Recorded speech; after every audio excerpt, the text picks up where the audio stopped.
एक शब्द में मैं कहूंगा कि सारे दुनिया के दर्शन सिर्फ मनुष्यों के बीच समानता की बात करते हैं, मनुष्यों के बीच स्वायत्तता की बात करते हैं, स्वतंत्रता की बात करते हैं, मनुष्यों के बीच भ्रातृत्व की बात करते हैं।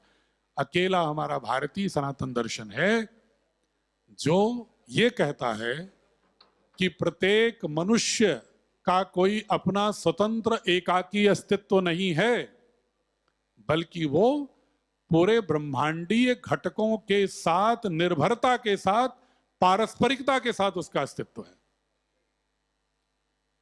मैं कह पाया अपनी बात? The human existence is not in silos. Our existence must be defined with reference to the each and every components of the universe. हमें सिर्फ अपने मौलिक अधिकारों की चिंता नहीं होनी चाहिए, हमें चिंता भी होनी चाहिए नदियों के मौलिक अधिकार की भी, पर्वतों के मौलिक अधिकार की भी, वन्य जंतुओं के मौलिक अधिकार की भी, वृक्षों के, जंगलों के मौलिक अधिकार की, उपग्रहों के, ग्रहों के मौलिक अधिकार की, सौर मंडल के मौलिक अधिकार की। ये दृश्य हमें कहां से मिलती है? सनातन से मिलती है। और ये दृश्य दूसरी कहां से मिल गई है? एक मैं अंतिम बात इस वाली पक्ष की बात कर रहा हूं, बात तो अभी और करूंगा 15 मिनट। इस तर्क का एक अंतिम बिंदु दे रहा हूं आपको। हम क्यों कह रहे हैं सारे फिलोसफर की भारत की सनातन संस्कृति जो है, दर्शन जो है, वो एकमात्र विकल्प है? क्यों कह रहे हैं? उन्हें कोई प्रेम नहीं हो गया भारत से? उनके जो वैज्ञानिक शोधकर्ता हैं, पार्टिकल फिजिक्स के लोग, वो जब शोध करते करते इस नतीजे पर पहुंचे कि ब्रह्मांड का प्रत्येक कण ब्रह्मांड के अन्य सभी कणों से प्रभावित होता है। Every particle is depending on all other particles of the universe. उसकी सराउंडिंग पूरा यूनिवर्स है। जब ये पार्टिकल फिजिक्स के रिसर्च में आ गया तो इस रिसर्च से फिलॉसफी प्रभावित होती है, फिलॉसफी से रिसर्च प्रभावित होता है। तो जो सिर्फ मनुष्यों की बात करने वाला पश्चिम विश्व था, वो उसके वैज्ञानिक भी जब ये भाषा बोलने लगे तो उन्होंने कहा, यार ये भारत की संस्कृति और दर्शन में तो पहले से है, तो क्यों ना इस दर्शन को ही विश्व का दर्शन बना लें। इसलिए कहने लगे हैं वो, कोई हमसे कोई व्यक्तिगत प्रेम नहीं है हमारे पर उनको। और लेकिन दुर्भाग्य है कि हमें प्रेम नहीं है अपने से, हमें प्रेम नहीं है। हम अपने में ही सेक्ट बना के लड़ रहे हैं, कोई सैबिज्म, कोई वैष्णविज्म, कोई लिंगायत, कोई कुछ कोई इसमें लड़ रहा है कि तुम्हारा टीका वर्टिकल है कि मेरा टीका हॉरिजॉन्टल है, इसमें लड़ रहे हैं। तो मूल आत्मा जो है ना सनातन का, जो संविधान का प्राकृतन है, प्रेम्बल, उससे अगर कोई पंथ दूर जाता है, वो चाहे किसी भी सेक्ट का हो, सबके प्राचीनतम दर्शन है ये सनातन का, विश्व का। अगर उससे कोई भी सेक्ट, चाहे वो हिंदू फोल्ड का हो, चाहे इस्लाम फोल्ड का हो, चाहे क्रिश्चियन फोल्ड का हो, वो मानवता के सबसे अस्तित्व के लिए आवश्यक मूल दर्शन के नाभि से खिसका हुआ दर्शन है। उसे अपने प्राकृतन की ओर मुड़ना होगा। ये भारतीय शिक्षा बोर्ड की आत्मा है पुस्तकों की। इसलिए दार्शनिक आधार पर यह बता रहा हूं मैं। बाकी हमारे पाठ, अंतर्वस्तु, विषय वस्तु, प्रश्न उत्तर इसी तरह मिलेंगे कि वर्तमान चुनौतियों का समाधान वो सनातन दृश्य से, भारतीय दृश्य से कैसे करे, समग्र रूप से कैसे करे, पूरे विश्व को कैसे गढ़े, मात्र भारत को ही नहीं। ये हमारे भारतीय शिक्षा बोर्ड की मूल आत्मा है। तो दार्शनिक आधार पर, वैधानिक आधार पर मैंने बताया, और मनोवैज्ञानिक आधार पर एक बता रहा हूं कि क्यों नई चीज अपनाएं।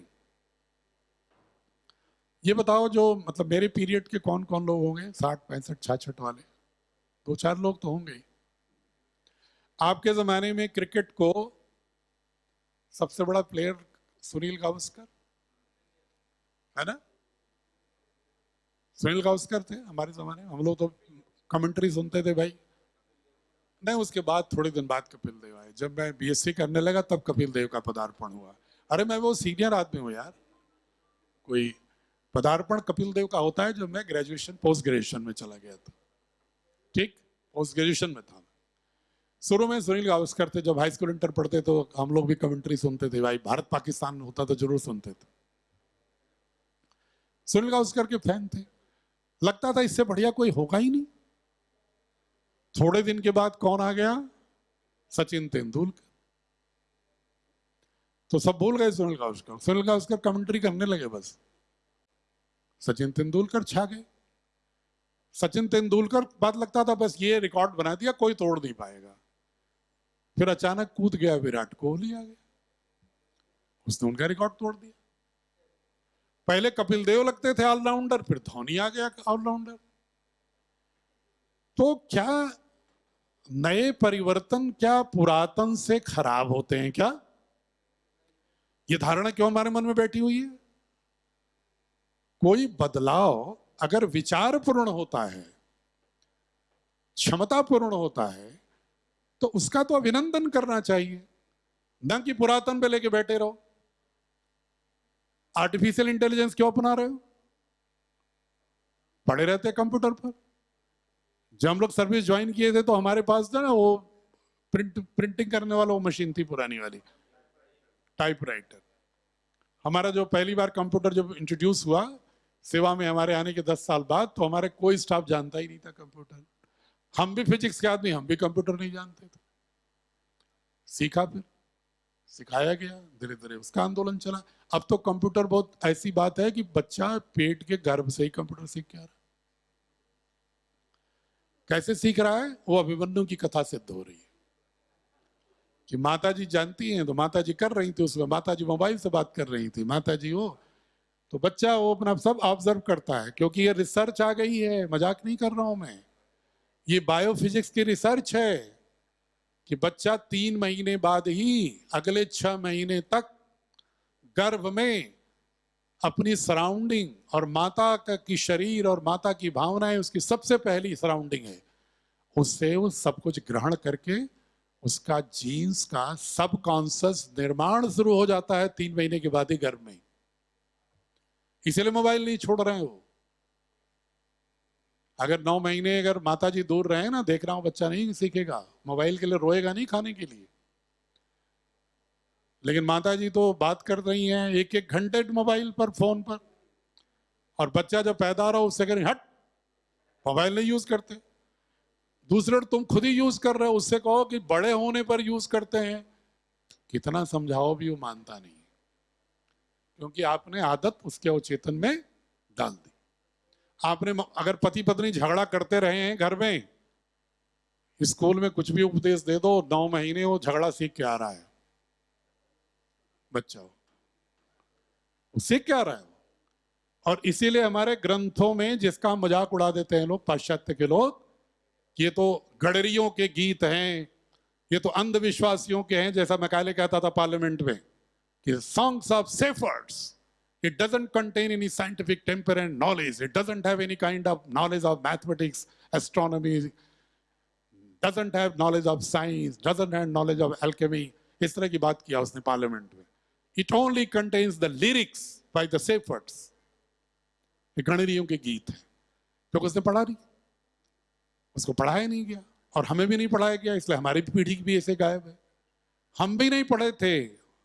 यकीन मानिए, जब मैं अपनी नौकरी के 20 साल के बाद एक पुस्तक देखा मैंने महर्षि दयानंद की, सत्यार्थ प्रकाश, उससे मुझे थोड़ी सी प्रेरणा मिली, और इसके बाद मैंने सारे ग्रंथों को डेली नौकरी में पूरी निष्ठा से करते हुए 3-3 घंटे अध्ययन किया जब प्रतिदिन, तब जाकर के मेरी आंख खुली कि अरे भारत तो वास्तव में विश्व गुरु रहा है, वर्तमान में भले नहीं है, लेकिन 1700 से पहले तक भारत पूरी आर्थिक क्षेत्र में भी भारत की इकोनॉमी का योगदान 27% था।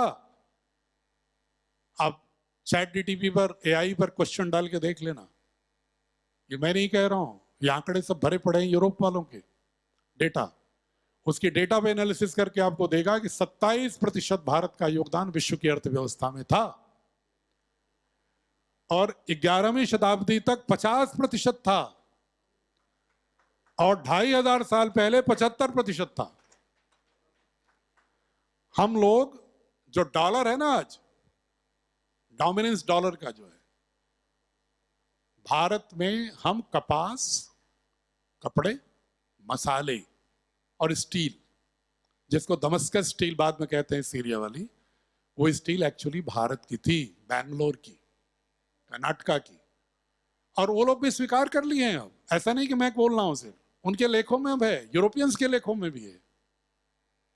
तो वो उसके बदले हम क्या लेते थे? रोम से क्या लाते थे मालूम है? सोना। उनको हमारे मसाले लेने के लिए सोना देना पड़ता था, उनको हमारे कपड़े के लिए उन्हें सोना देना पड़ता था। तो खाते पहनते हमारा थे, और आज हम उनका पहनते खाते हैं। हम मैकडोनाल्ड खा रहे हैं, हम सबवे पर लाइन लगाए पड़े हुए हैं, सेहत भी खराब कर रहे हैं, फिर उनकी एलोपैथ की दवा खा रहे हैं।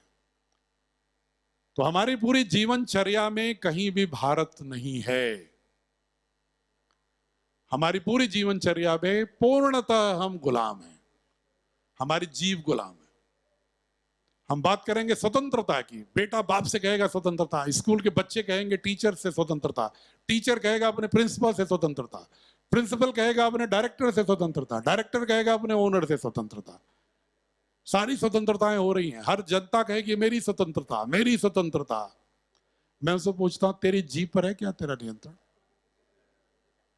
है जीभ पर नियंत्रण? कितने लोग हाथ उठा के बता दें जरा ईमानदारी से, कि जो कह सको जीभ को कि खबरदार, तेरी हिम्मत कैसे है कोई चीज खाने के बारे में सोचने की, तुम मेरी जीभ हो और जो मेरे लिए ठीक है तुम्हें उसी में स्वाद आएगा। इतना नियंत्रण किसके पास है बताओ? नहीं है ना। तो अपने ही शरीर के 2.5 इंच चमड़े से इससे गुलाम हो। अब बात करते हैं स्वतंत्रता की। क्यों क्यों है ऐसा? जो स्वामी जी एक शब्द बोल गए थे, उसी को और मैं कंक्लूजन की ओर आ रहा हूं। विचार। नियंत्रण कौन करता है? विचार।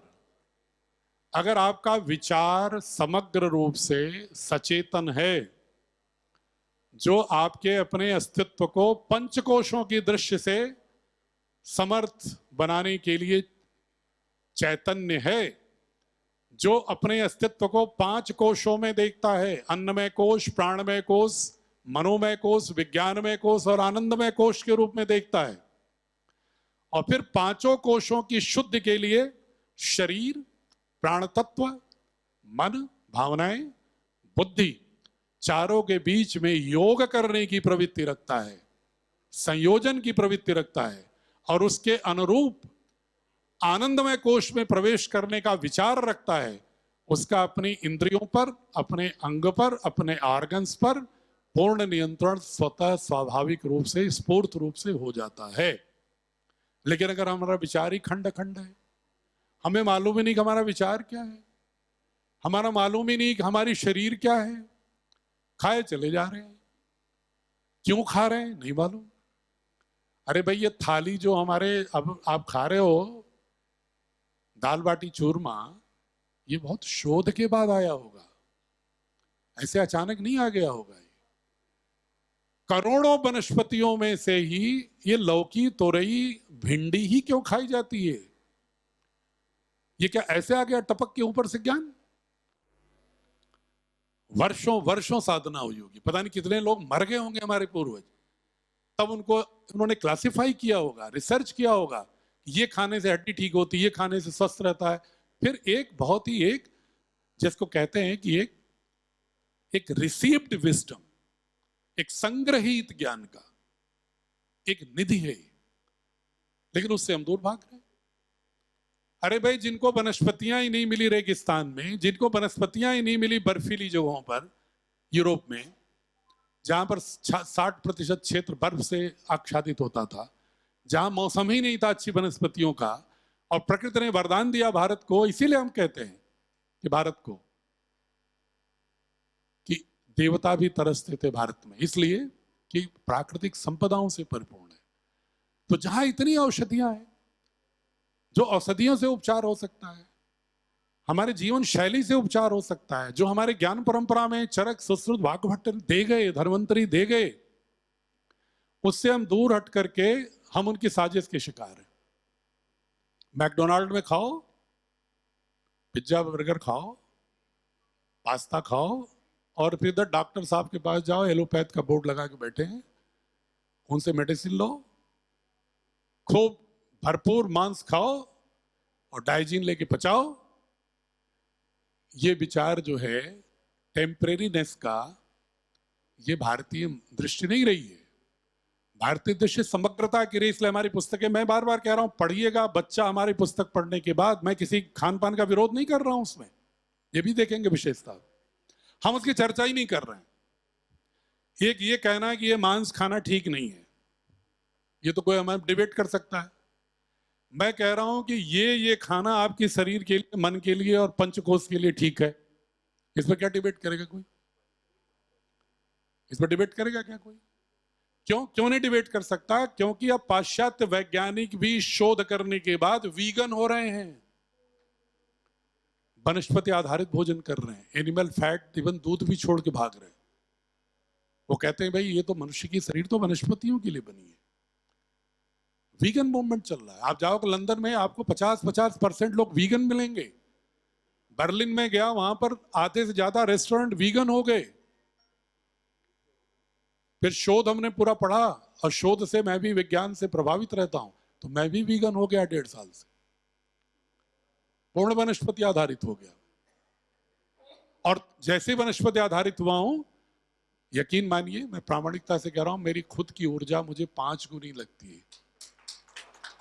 कहीं प्रमाद ही नहीं आता, जमहाई नहीं आती मुझे कभी। आप तो जो है 9 बजे नाश्ता किए हो, 8:45 बजे बीच बीच में ऐसा लग रहा है जैसे कि ऊर्जा विहीन हो जा रहे हो झटके में, कोई करंट आ रही है ऊर्जा विहीन करने की। तो ये इसलिए कि पंचकोश शुद्ध नहीं है, हमारे पांचों को शुद्ध नहीं है।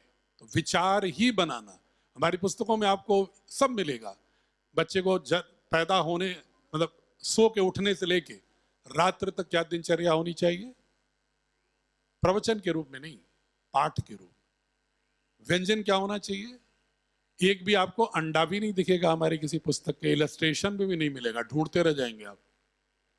वनस्पतियां ही मिलेंगी, फल ही मिलेंगे, अन्न ही मिलेगा। ये मैंने एक एक पेज को देख देख करके करेक्ट किया है कि नहीं होना चाहिए। हम ये भी नहीं कह रहे हैं कि मत खाओ, तुम जानो, मैं तो बता रहा हूं ये खाना बेहतर है, बाकी तू जान, तेरी जान। तो अपने को मिटाना चाहता है तो मिटा। हम तुमसे ये कह रहे हैं कि भाई ये ठीक है और वैज्ञानिक प्रमाण है। तो ये विचार, तो भारतीय शिक्षा बोर्ड, छोटी मोटी अब बात करूंगा तो दिन रात चल लग जाएगा, झलक दे रहा हूं मैं कि दर्शन की दृष्टि से, जीवन शैली की दृष्टि से, कानून की दृष्टि से, और 21वीं सदी में पहला बोर्ड बना है ये। 1/4 वर्ष तो बीत गया ना, ये शताब्दी, इसमें पहला बोर्ड है। बाकी सब या तो 20वीं के हैं या तो 19वीं के हैं। तो 20वीं सदी का बोर्ड अगर 21वीं सदी की में जो कोई नया बोर्ड आ गया, और वो 21वीं सदी में ही अगर उसका गर्भ है, और वो प्राचीन समस्त परंपराओं के गुणावगुण को लेते हुए आगे बढ़ना चाहता है, तो क्या बुराई है? क्यों नहीं जुड़ना चाहिए हमें? क्या हमें नए दोस्त नहीं बनाने चाहिए? क्या नए मित्र आपके लिए जो उपयोगी हो, आपके जीवन का अंग नहीं होना चाहिए क्या? ये तो सोचना पड़ेगा। और एक जो अभी 2-3 मिनट में बात एक जो कह रही थी ना, ये निधि, आप अगर एनसीएफ पढ़ोगे, इतने लोगों ने एनसीएफ पढ़ा है, ईमानदारी से हाथ उठाना, नेशनल कैरिकुलम फ्रेमवर्क कितने लोगों ने पढ़ा है? किसी ने नहीं पढ़ा। आप पढ़ लेते हो तो भारतीय शिक्षा बोर्ड पर आंख मूंद के ट्रांसफर कर जाते हो। मैं बता रहा हूं आपको कि जो लोग ये सोचते हैं ना कि भारतीय शिक्षा बोर्ड नया है, पता नहीं कैसा होगा क्या होगा, अगर आप एनसीएफ पढ़ करके उसके पैरामीटर लिख लो कि एनसीएफ ने क्या लिखा है, और 10 पुस्तकें रखो सामने, इवन एनसीईआरटी की भी मैं कह रहा हूं, आप 10 पुस्तक सामने रख लो अलग अलग बोर्ड की और या पब्लिकेशन जो क्लेम करते हैं आपसे, और उससे पैरामीटर पर मिलाओ। अगर आप मुझे श्रेष्ठ नंबर मत देना तो मत ज्वाइन करना भारतीय शिक्षा बोर्ड, लेकिन पहले पढ़ो एनसीएफ, नेशनल कैरिकुलम फ्रेमवर्क, मैं अगर यहाँ बैठ के आपसे बात कर रहा हूँ प्रामाणिक रूप से, तो मैं 632 पृष्ठ जो एनसीएफ का है उसका एक एक पृष्ठ मां सरस्वती की कृपा से मुझे आत्मस्थ है। मैं बता सकता हूं आपको कि science education, social education, language education, vocational, art education में different aims, objectives, content selection, pedagogical approach, assessment mode, हर डोमेन में किस तरह से डिजाइन करना है। और हमने अपनी पुस्तकों में लगातार हर विषय के लोगों के साथ बैठ करके काम किया है। ये हमारे लोग बैठे हैं, जानते हैं। वोकेशनल की किताब में भी घंटों घंटों मैं मीटिंग में रहा हूं, सुना हूं विद्वानों को, फिर अपनी राय भी दिया हूं। लैंग्वेज की किताब में सिलेक्शन ऑफ पार्ट भी मैंने ही किया है। क्यों? क्योंकि मैं नहीं चाहता कि एक भी वाक्य बच्चे को हम जो धारणा से उसे बनाना चाहते हैं उससे कोई कंट्राडिक्टरी ओपिनियन आ जाए, कंफ्यूजन में आ जाए बच्चा। पर्सनालिटी कंफ्यूजन में, कॉन्फ्लिक्ट में नहीं होनी चाहिए, फ्रैगमेंटेड नहीं होनी चाहिए। विचार में प्रवाह होना चाहिए, उसमें एक रूपता होनी चाहिए, उसमें कोहेरेंस होना चाहिए। ये भाव पिरोने के लिए ही हमने हर पुस्तक को पढ़ी। इसलिए आप कोई पुस्तक मुझे लेके कभी भी आप मिलिएगा, कभी ऐसे पूछेगा सर ये मैं 5वीं किताब लेके हूँ और फला पार्ट जो है ये है, क्या है, मैं किताब नहीं देखूंगा, आपको आधे घंटे बता सकता हूँ इस पार्ट में क्या है। किसी विषय के लेके आ जाना, वो मैं किसी अपने अहंकार के लिए नहीं बोल रहा हूँ, आपको विश्वास देने के लिए बोल रहा हूँ कि आप आजमा के भी देख लेना कि इसमें पूरी की पूरी आत्मा, जैसा स्वामी जी कह रहे थे, एक आत्मा लगी हुई है। मैं भी यहाँ हूँ, कहने की बात नहीं है, स्वामी जी खुद ही बहुत कुछ कह गए मेरे बारे में। मैं कुछ यहाँ पर शुल्क नहीं लेता, मैं एक भी पैसे नहीं लेता हूँ, मैं कोई यहाँ जॉब नहीं कर रहा हूं। मैंने भी मृत्यु से पहले अपने मोक्ष के लिए द्वार खोलना चाहता हूं कि कुछ जाने से पहले भारत के अगली पीढ़ी को उसकी ज्ञान परंपरा और आधुनिक दक्षता के साथ कुछ दे के चला जाऊं, मृत्यु के समय संतोष से जाऊं कि वास्तव में जिस सनातन की बात हम करते थे उस सनातन के अनुसार कुछ तो जिए। अन्यथा बात करने से क्या है?